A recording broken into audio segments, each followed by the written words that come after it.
Մեր նախագծի նպատակն է քարտեզագրել հայ հերոսի կյանքի և ազատագրական պայքարի ուղին,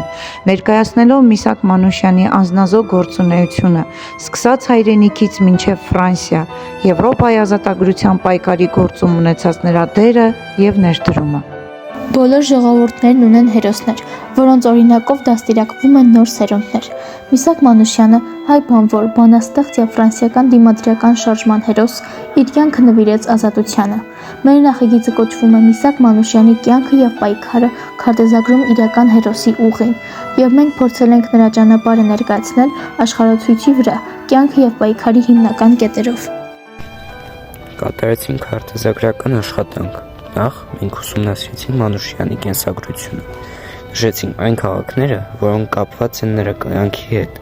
Ադանա, Բեյրութ, Փարիզ, Էվրի, Մելյոն և այլն։ Աշխարհացույցի վրա նշեցինք շարժման տարածքները, որտեղ նա գործել է որպես Ֆրանսիայի դիմադրական բանակի անդամ։ Յուրաքանչյուր կետին գցեցինք կարճ բացատրություն և լուսանկար։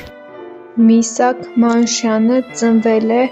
1906 թվականին Ադանայում հայոց ցեղասպանության տարիներին որբացած ընտանիքում։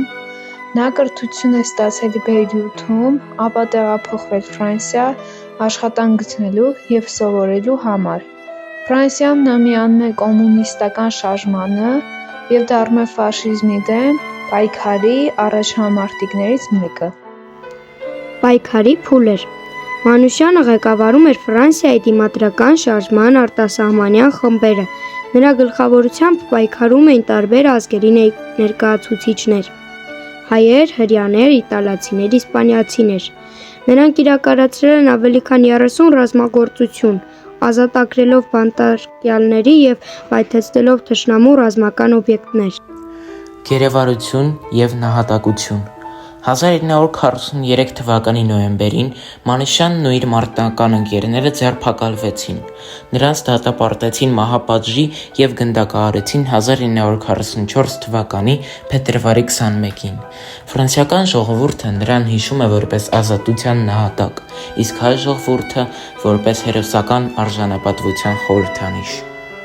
Ահա մեր պատրաստած քարտեզներն են։ Մենք նշել ենք այն երկրներն ու քաղաքները, որոնք անցել է Միսակ Մանուշյանը։ Յուրաքանչյուր կետ ունի բացատրություն, կյանքի փուլով, լուսանկարներով ու տարեթվով։ Այս կերպ մեր նպատակն է ցույց տալ, ինչպես կարող է քարտեզը պատմել մարդու կյանքի պատմությունը։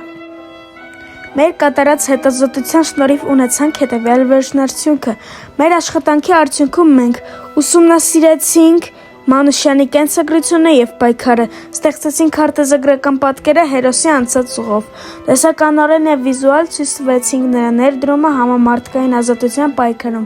և այս բոլորը իրականացրեցինք աշխարհացույց կրթական հարթակի օգնությամբ, և այն տեղադրեցինք աշխարհացույց կրթական հարթակում։ Վերջում ուզում ենք ասել՝ Միսակ Մանուշյանը ոչ միայն հայ ժողովրդի, այլ ողջ մարդկության հերոսն է։ Նրա ճանապարհը հավերժ կմնա մեր հիշողության քարտեզի վրա։